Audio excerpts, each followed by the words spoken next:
I will never understand how my bangs always look good right until I hit record on this stupid camera. Hey howdies, welcome to my channel. My name is hautemesstom and thank you for clicking on today's video. Today we're going to be playing with some new makeup, whether it's new to the market or new to me or just in my testing drawer. So most of my makeup that I'm going to be applying today is stuff that I have not made up my mind about in any kind of fashion. So we're going to talk about, I think, two hotter releases right now, and we're gonna start with the first one, so we're just gonna jump into it. I did buy the Christy and Louboutin foundation. I talked about it in my Critical Sass video where I talk about new makeup releases, and this was like the first makeup release that really kind of tickled my pickle a little bit. I haven't put it on my face yet, I'll tell you why in a second, but here is the actual container of it. Beautiful red box, very Christy Ann. We know her, and if you happen to be it's your first time watching me and you're like, why are you calling it the Christy Ann Louboutin foundation? Well, you'll have to watch Critical Sass. I know it's Christian Louboutin. I am a buffoon from Appalachia,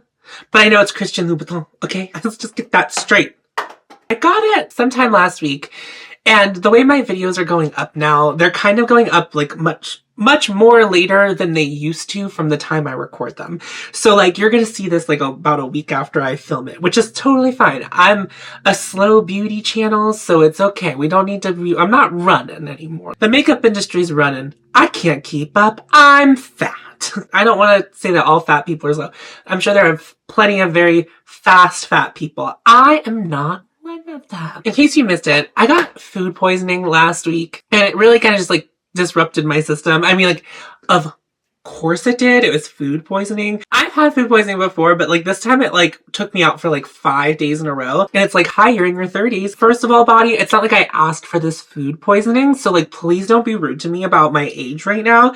But second of all, like, can you do a little bit of a better job taking care of me, body? Like, what are we doing? I didn't do anything. I couldn't even like get myself to edit. I just kind of like laid in bed, listened to podcasts with my eyes closed and hoped that I wasn't gonna vom. This came right before then, and I'm wondering if I was starting to get a little sick whenever it came in the mail because I smelled it and I said, ooh, I don't like the way that smells. And I've talked to my friend Kaki of Kaki Reviews Beauty, and I'm sure she already posted a video where she talked about this, and probably said that I exaggerated. But I smell this, I think it smells bad. And I re-smelled it, and I still think it smells bad, but we're gonna apply it. The bottle itself, beautiful. A beautiful bottle. The cap, no bueno. It's super light, and the bottle is heavy, it's glass, you know, it's nice to touch. And I've heard people say that they've been able to like rub this off very easily. That's not been my experience, but obviously it hasn't been really through the ringer yet. It's just kind of been sitting in one place since I got it in the mail. The cap is like super cheap. But something that I will say that there are other brands that I have tried their foundations and the caps are weighted. I would have liked to see that just as an extra step. Literally when you take this cap off, it feels so different from the quality of this to this. So that's that. But the component itself is really pretty. And then you have a pump like that. And I got the shade 10N, which is like ivory nude. Ivory nude. So that's the shade here. It looks a little bit warm to me, but I think it'll work. I have some yellow in my neck that whenever a shade looks like this, it tends to work for me. I can't smell it as well now. I've been congested. Just a goddamn mess. I've just been like a goddamn mess. But I can smell the perfume now. It doesn't smell as strong to me, but again, I'm congested. It's just very heavily fragranced. And also, I don't know, I feel like I typically like foundations that have a little more run to them than that. I'm actually not going to prime my face. I usually do. Phytosurgeon sent me their like hydrating oil, and I used that as my last skincare step. And that was about 30 minutes ago. So I think that'll be sufficient for like the way my skin will look. So I'm just going to apply this I'll use my BK brush to apply. That's normally a pretty good go-to. So I'm going to just apply it to half of my face and we'll check in.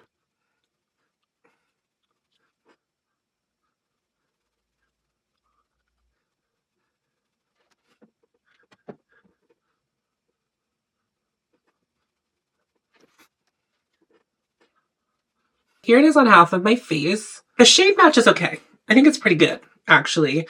It is like it's like a little, still like a little bit warm, but like, I don't think it's too off. Like, I think it's fine. Like, I think it's okay. Like, a doable, a passable foundation shade for me. And then the level of coverage I would say is a strong medium. the redness on the high point of my cheek is pretty well covered.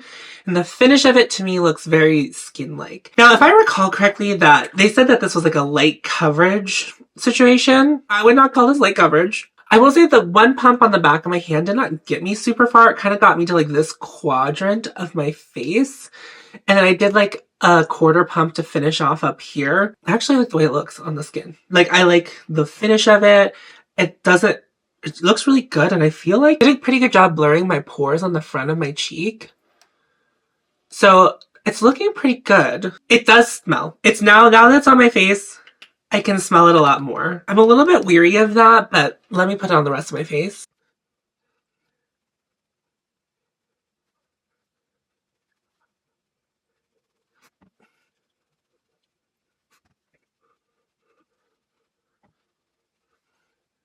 I feel like this foundation's like very much a trust the process a little bit. It looks so yellow coming out of there, but like on my skin, it's not looking too bad. Like, certainly not like a perf match. If I were to keep it, like, I think the shade would I would be okay working it through the bottle. But Khaki did buy a different shade from me, and we typically buy the same shade, and she said hers was a really good match. But hers was one of the ones that had W in it, and I have pink undertones, and typically, if anything has like a lot of yellow in it, okay, the smell is really bothering me. And when I did swatch it on my hand that first time I tried it, the smell never dissipated. Like, I could smell it for like a half hour after, and I didn't wash the swatch off right away. I just kind of like rubbed it into my skin and kept going. It's a pretty foundation, I think. But the smell, at this price point, for sure, I think that you need to be like very into the way your skin looks. And so far, based on this first application, I'm not like super wowed. I will say I think the most impressive thing that it did was like neutralize redness without like a green color corrector. Like, of course you can still see the redness there, but like, I think it did a really good job with like neutralizing redness. Like, again, you can still see the redness down here, but I did like just a light pass over it with what was left on the brush, and I felt like it really neutralized a lot of the redness there. So that's something to be said for it, but that also could be the shade of it too, like the undertones in it kind of like being better for covering up redness. Sitting pretty well, even without a primer. So maybe I'd be more wowed if I put a primer down first, but you know, we're just playing around with things. So one thing that has been sitting in my drawer since Khaki's been here that I've not applied on camera, but I have applied a couple of times off camera, and I do kind of know how I feel about it. This is the NARS Liquid Blush, Afterglow Liquid Blush in the shade Wonderlust. So it is the purple shade.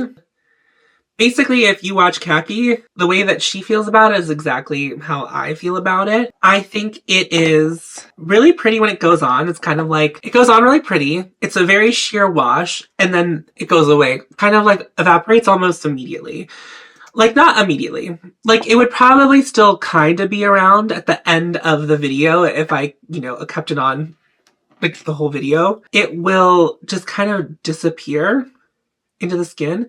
But the thing is, it's pretty. Like, I like this color. I think it's a unique shade of blush, but like not too much. Like, someone in the normal NARS demographic could easily buy this and wear this without feeling like it's like too purple. But like, it's almost even after that application kind of just like, where is it? Like, what happened to it? Where'd it go?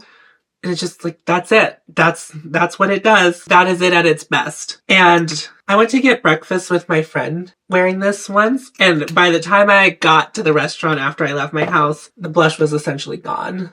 So it's just a shame because I think they were kind of onto something. It could have been so much more. So I'm going to pass this on to someone maybe who isn't into makeup as much, but like want to explore color, but like also is like going to be completely fine with it kind of disappearing on them. Someone who maybe doesn't wear makeup very often, this would be like something that would be very lovely for them, like a lovely gift for them. So it's just not quite for me. I wouldn't want to have paid money for this. Even as like a reviewer, it's just very disappointing. So to bring things back to life on the cheek, to add more color, I'm going to use Khaki's Après Ski collection. And I'm just going to kind of layer that on top of the NARS. And I'm going to use High Noon for like back here on the cheek. And then I'll bring the Sunrise shade closer to the front. And then I probably will put Chilled on top. I haven't even really gotten to play with these too much. I feel like I've just been sick. And like, I understand that I've been going out into the world more. And let me just let you know that I'm very aware of that, like, COVID still is happening. I always am getting sick after a period of time where I haven't done anything. And it's been very annoying because it's been really kind of holding me up being able to like put makeup on. And I was just thinking today, I was like, man, I really have been missing putting makeup on. I put it on yesterday and I felt so much better. And I think one of those things, even when you're sick, although I probably wouldn't want to put like a lip product on when I was sick. I will say this, well, you might be able to buy these two shades still. I don't know. I don't know by the time this video goes up, or I don't know if they sold out since I like last heard, but they are a lot different than the formulas of the summer one. The summer one would be like melt upon impact of your finger, like making contact for it. And even like a brush making contact with it, it would get really melty very quickly. And like it doesn't do that. Like these don't do that. They're much more durable feeling formula. It doesn't stop them from applying beautifully. I feel like the pigmentation is just as easy to work with.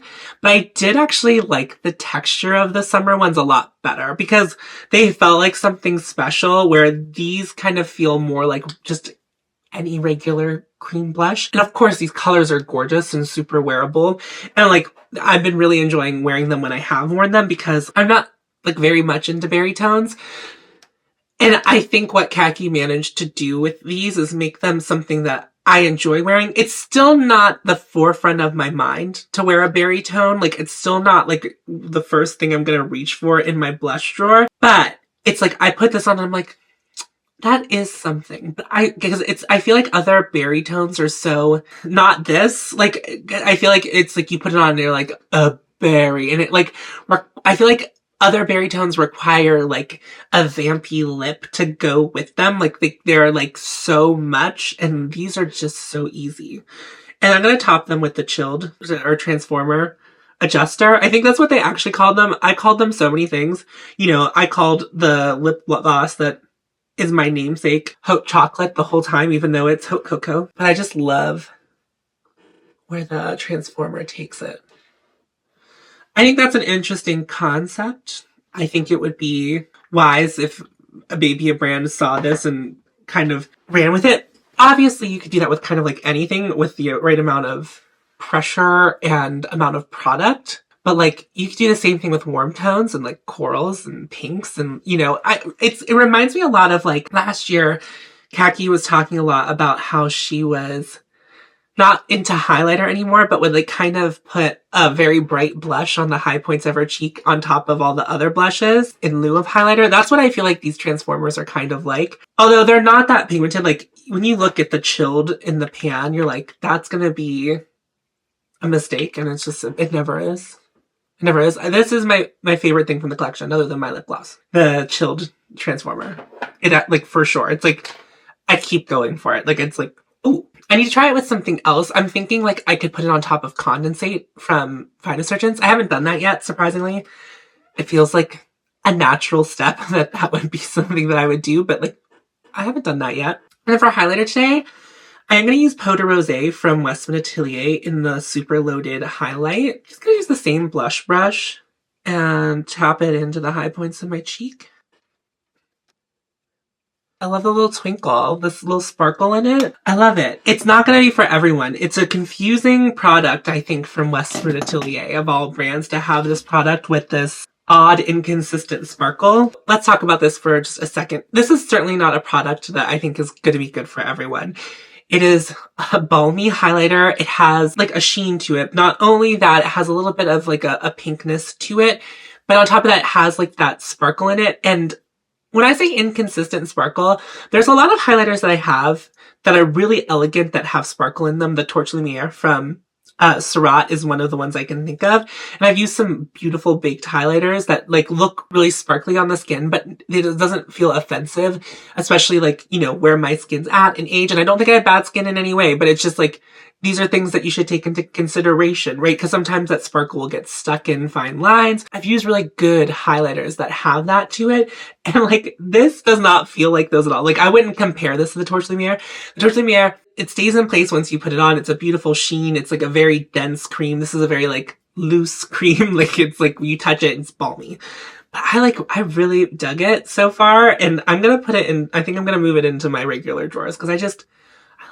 I've used it also underneath my blushes on my cheek before. It's really pretty for that too. Westman Atelier seems to be a brand designed for people like who have mature skin. Like, it's designed for them. Of course, anyone can enjoy any makeup, by the way. Like, I'm not trying to tell you the rules, but it's like, also just, not to be rude, but like, while I like the brand Westman Atelier, Gucci Westman, it's like, I don't know how her mind works. How did you come up with this? But then you're so picky about everything else. Like, this feels just like, I just don't understand how this came from the brand. It confounds me.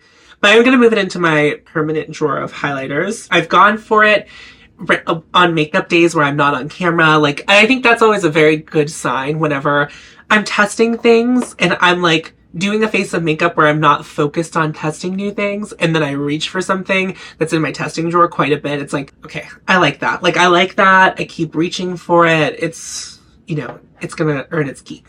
So I'm going to powder my face. I don't have any new powders, and then we're going to bronze. The foundation took to the powder pretty well. Like, it didn't really do anything weird. So that's always good. It's always good to know, because as someone who has oily skin, I'm gonna powder. And if it gets finicky about powder, then it's like not gonna be great for me. Although my nose does look a little bit weird, but my nose often has issues with foundations and powders. It just does. It's not something I typically like talk about, because it's just like, just gonna draw your attention to it. Nothing's been perfect on it. So, and it's not something I'm really looking for a solution for. So normally if it doesn't look good there, I don't even feel like talking about it, because it's just like, that's kind of just how foundation sits there. For bronzer, this is a new to me product, not new to the market. I'm going to use the Sigma bronzer. I've used this a couple times since I used it on camera. I used Sigma's brushes when I was doing that video, and I have started using it with different brushes. I'm going to use this Rephr 22 brush today. And what I will say is that different brushes, it applies a more pigmented, but still just as blendable. But I felt like whenever I used this one on the Sigma video, it was almost undetectable on my skin, but it gives a lot more. It's not too much. It's like, it's a really good color of bronzer for my skin tone. Like, it looks pretty natural on it. It's a little more yellow leaning than what I have been favoring recently. So like, this could definitely be maybe a better option for me in the summer. Like, if I have a little more color to me, that tends to be when my skin might get a little bit of those warmer tones in it. But I like it. It's definitely doable for me, even right now. Okay, let's move on to the eyes, and let's talk about something that launched forever ago. I don't know if you can buy it, but let's talk about it. So, this is they gave me the whole collection. So I did receive this in PR. Things that I've bought so far that have been featured are the foundation and the Westman Atelier highlighter. Everything else has been either like friend gifted to me or gifted by the brand. This was gifted by, not really Oden's Eye, so I'll tell you the saga. You may remember that I went to Las Vegas in December to go to the Creator and Friends Christmas party. And when I was there, I got to meet Annette, and we had followed each other online for a while, but like, we really hit it off in person, and I really loved talking to her, and I really felt a strong bond with her. And God, I don't remember when she messaged me, but it was like, I don't know if it was like in December, but she was like, hey, I did another collab with Oden's Eye. Would you like to receive it for PR? And I said, of course, I would love to. I purchased from Oden's Eye before. I've tried the Hella palettes. I like the quality of Oden's Eye eyeshadows, so I felt like comfortable accepting the gift from a friend. Listen, I'm now in this space where like, someone's like, can I send you PR? And if it's like associated with a creator I know, it does make it a little nervous making, because it's like, what if I don't like it? That's like my constant fear. But like, I know I like Oden's Eye quality, and I know that Annette is very good at creating color stories. One day I was waiting for something I had purchased, like a piece of makeup I purchased, but it was like one item, so it would have been like really light. But this package arrives, and it's like really heavy.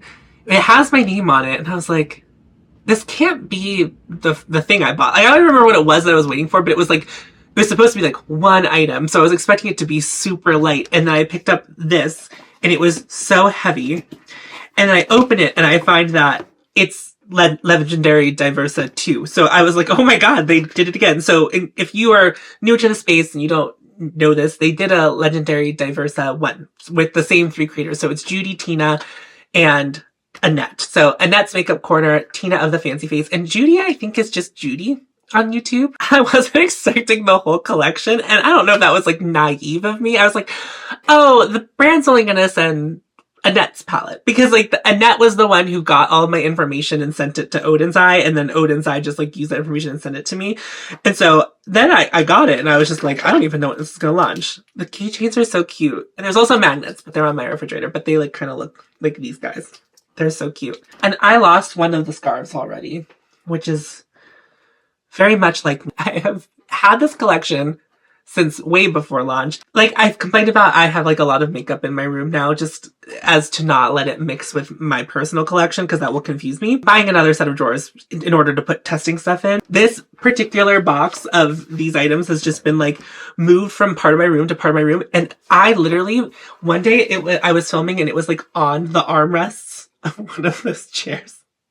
And I had to like crop it out of a video I did. And I was like, why is that there? Why did I put that there? And I filmed in front of it. It wasn't my best showing.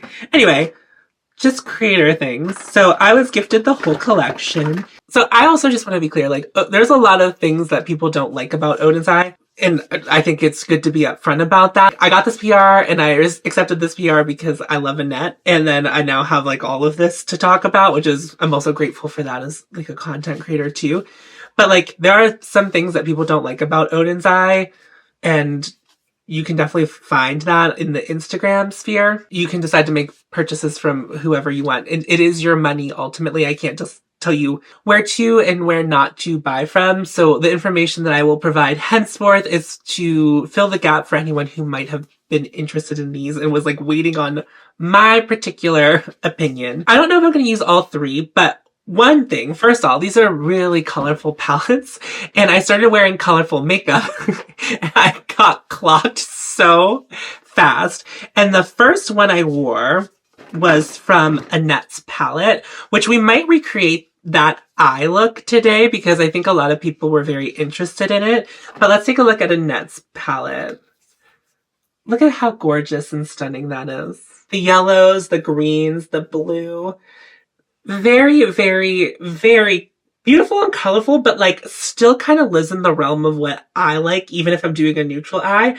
But I chose purposefully, when I got this collection from Annette, was like, I can't just do boring eyeshadow because it's Annette's collection and Annette always has beautiful, vibrant, colorful eyeshadow. And I was like, with these palettes, I will only be doing colorful looks with them. Very on my alley. I like kept all this stuff. That's like not like me, but I don't know if I'll end up keeping all of these, and I figured maybe the next person who would receive them from me might want that kind of thing. And then Tina's is gorgeous. So here's her color story. I really love the depth of this, and Tina obviously has deeper skin tone than me, so that depth is going to be beneficial to people who have deeper skin tones to be able to utilize this eyeshadow palette, but I just love like a deep look. I love a smoky, I love a strong look. They're all these colors, but they have like a little bit of something to them. I'm particularly fond of this Blossom shade up here. I've only gotten to wear this one time. I've worn Annette's a couple of times, eyeshadow palette a couple times, but I really, really love that. And then Judy's is a beautiful pastel color story, and it's really, really pretty. I don't think I really ever have had a pastel era, but I wore this in I wore this in Critical Sass, and people were like, hello? What are you doing? What is that? What's going on? I will say the pastels are only gonna, I felt like they were like a little bit fussy, to be quite honest with you, because but they're also pastels too. So I kind of want to expect them to be a little bit fussy because they're pastels. And then, but like whenever I was applying them to my eye, even I was like in application, I kept having to like go back and apply more to just like have it show up a little bit more. I felt like when I started blending things together, the original color would get lost a little bit. So it was kind of like I had to do my blend and then pack on top of the blend. Pastels are going to be hard to formulate for anyone. Not my usual jam, but I enjoyed applying it. My overall feeling about the collection, and this is so personal to me, as someone who just enjoys browns, browns and taupes and stuff like that. It has been very fun, and it has unlocked some creativity for me to have these palettes. But what I will say, to be very honest with you, if I hadn't gotten these in PR, they would not be here right now. I would not have purchased these. And that is not shade to any of these creators. It's just the nature of what I do as a consumer. I would have talked myself out of these because it's like they're colorful. I don't know how much use I would get out of them, but I am having a little bit of a change of heart to the color of it, because it's like I have loved playing with the color. It's been very, very inspiring. Do I have some of these colors elsewhere in my collection? I do, absolutely. And it could have been an inspiration for me to play with some of the colors I already have, but it has made it easier because, you know, these 3 color stories were really beautifully made by these 3 creators. Again, I still don't think I would have bought these had I not, but I have enjoyed getting to play with them. That's how I've felt about them. But I think we're going to recreate the look that I did with Annette's palette so I can show you and show you what my methodology was and my thought process was, kind of to do like a tutorial of it. If you have this palette, you can absolutely follow along. If you don't have this palette, you just need some colors that look like some of these colors. Grab yourself some colorful things and we will get started. They also sent me all of the lip products. There are 9 lip products. I like the lip glosses quite a bit. My favorite one, I'm not going to pull it out right now because it's too much and my camera has already started giving me the, girl, I'm starting to overheat signal. So I'm going to start moving along. But I haven't worn Judy's lip products yet, which I think is 2 of the lip glosses, which I've tried the lip glosses before, but there's I think a matte liquid lipstick. I have not tried that on my lips yet, so I can't speak to that formula. But the lip glosses are really nice. There's a shade from Tina's collection, and it's like called the Glow Lip Gloss, and it's like kind of this yellow lip gloss with like blue and pink sparkles in it. That's my favorite one. I'm going to keep that one for sure. I think there might be another 1 or 2 that I will keep as well, but I'm for sure going to keep that one for myself. Okay. Let's get going. I'm going to apply the NARS Smudge Proof eyeshadow base and set with a beige eyeshadow, and then we will go along. I'm going to take the shade Solar Burst right here, and I'm going to apply that kind of like in the contour. Like if you were to contour your nose, you know, you're supposed to like take your contour like up into where your eyebrows would go. You might have to modify eye shape because I don't have eyebrows, but this I'm starting it right where my eyebrows would be. So it's kind of going to be like a cut crease. So kind of put these shadows where you would above the crease. I'm just going to tap it and kind of just go about 1/3 of the way across the eye, if that makes sense to you.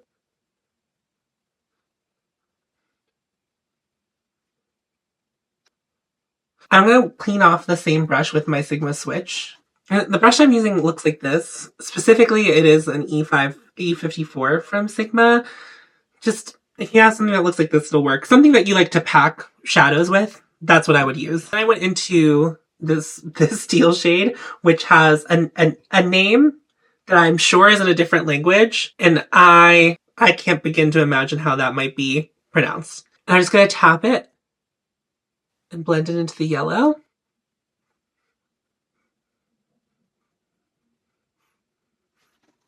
It's kind of a lot of back and forth because it's like we now packed in some of the blue and now it's like, well, now I need to bring the yellow back a little bit.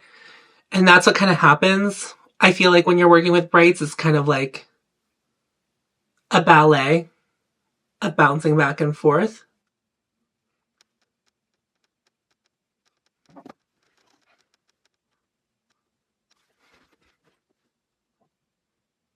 And now we're going to go into the shade Oceanic, which is I want to say ocean blue, but I would have said sky blue, robin's egg kind of blue shade.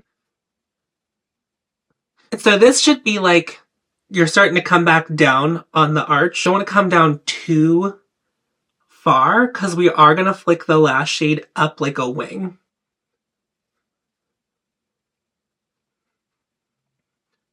And if you're kind of getting it everywhere underneath, we are going to cut it like a cut crease. So don't worry, we're going to like clean up and make that a very, very sharp line. And we're going to finish with the purple shade, which I think is pronounced Ophidian. And this is where we're going to wing it up.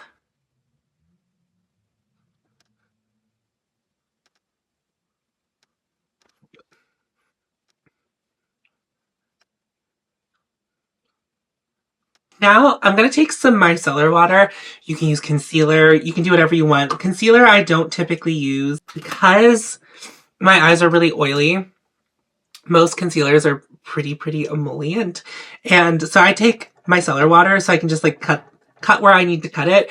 And then I just apply like a beige eyeshadow over top of it. And that works out just fine for me. And I'm just going to cut the crease. I think doing a relaxed eye for this portion is going to be helpful. So you can see how high your arch is going to be. And if you happen to be using micellar water like me, having a Q-tip nearby to pick up the excess is helpful. And you should have something kind of shaped like that.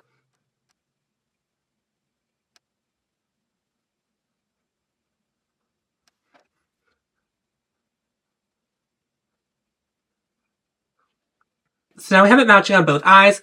I'm going to go back in with my beige eyeshadow. So it's not from this palette. It's like in here. I'm going to set that again. But if you use concealer, if you need to like repowder over that, that's what I'm currently doing. We're not going to blend it into those shades. We're just putting it right where we put the micellar water. Now I'm going to go into the shade Abyss, which is just a dark brown. And I'm going to take this angle brush. You don't need to do it with this, but basically what I'm going to do is draw a line from the corner of my eye up to that purple.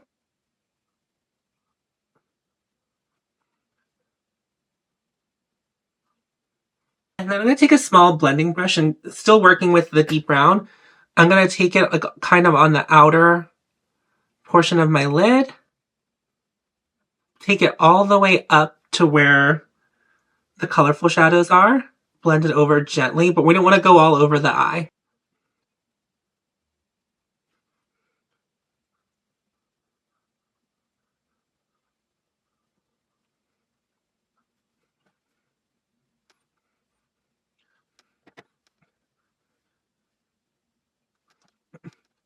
I'm gonna now go into CBTS, which is this, like a little bit of a light mustardy brown, and just blend the edges a little bit better where the dark brown was, so it's just not so stark. If you have deeper skin than me, you might not need to do this particular step, but because I'm so fair, it's like I just think that the blend needs a little bit of help. And that would be any deep brown, by the way. And I'm going to take the shade Serpent Scales, which is that shade right there.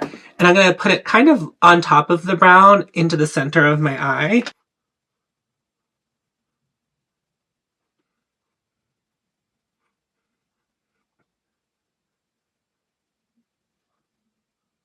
All right. That's where we should be at for now. And I'm going to go into the shade Ouroboros and take that almost to the inner corner, but not quite.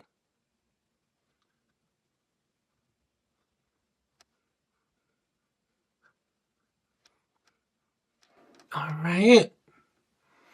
On the inner corner, we're going to put the shade Glow Vortex.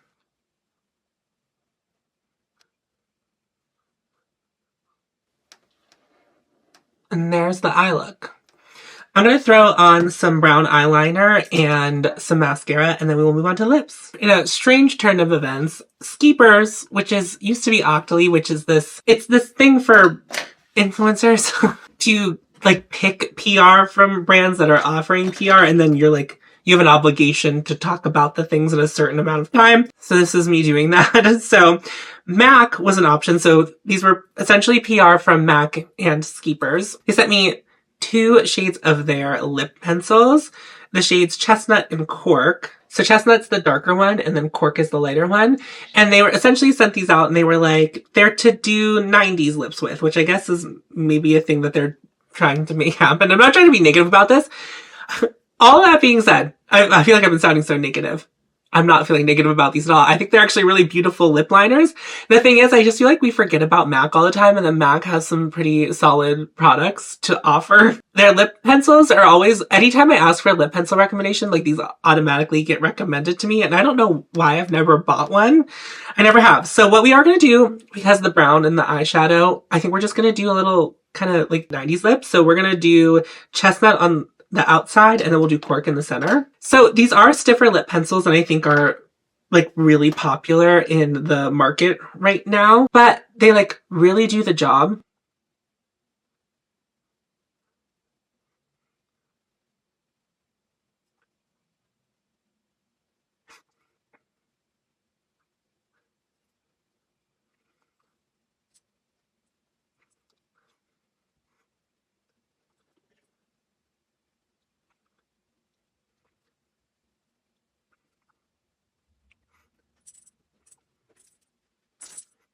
I think my fear was always that they weren't going to be able to blend because of how stiff the formula was. Like that was my fear because I heard that this was a stiffer formula, but that has not been my experience. My experience historically, like the stiffer the pencil, the harder it is to blend on the lips. I had a lot of trouble with the Pat McGrath ones, but I've heard from other people that the Pat McGrath lip liners work really well for them.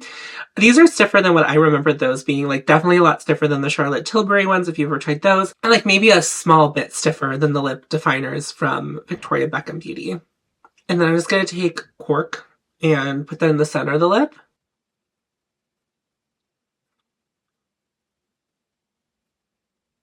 A little witchy little lip. And then I'm going to take a lip gloss, a lip oil according to the brand, the Sigma lip oil, and it's in the shade Tinted, and I'm going to put that on top.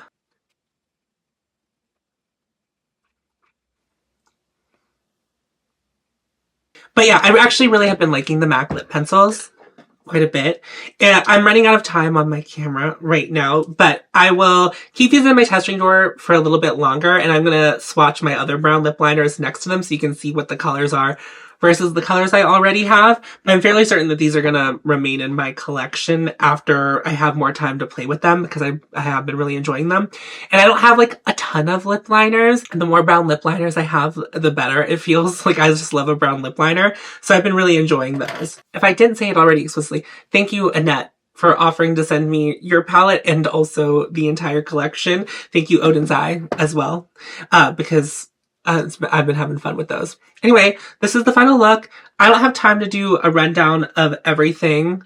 I think the foundation's still looking good, by the way.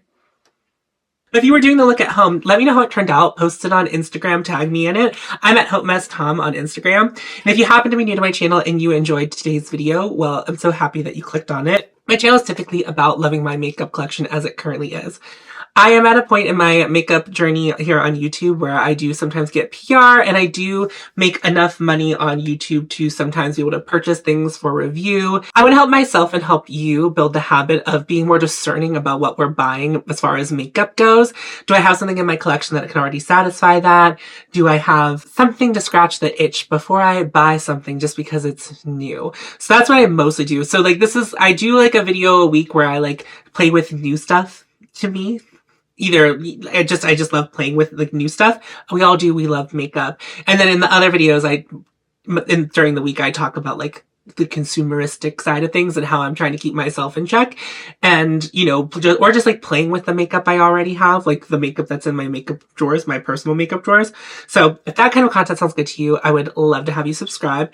Make sure you like this video, share it with anyone you think might find it entertaining. I'm on patreon.com and I have channel memberships. Check those out if you are interested in. I do one additional video every month on those. And then I also do my podcast with Khaki of Khaki Reviews Beauty, and that comes out weekly on Patreon and memberships. They're the same. You could join either thing. You're going to get the same thing no matter where you go. Anyway, that wraps up today's video. Thank you all so much for watching. Remember to follow your hope and you'll find me.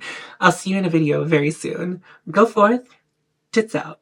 Bye-bye.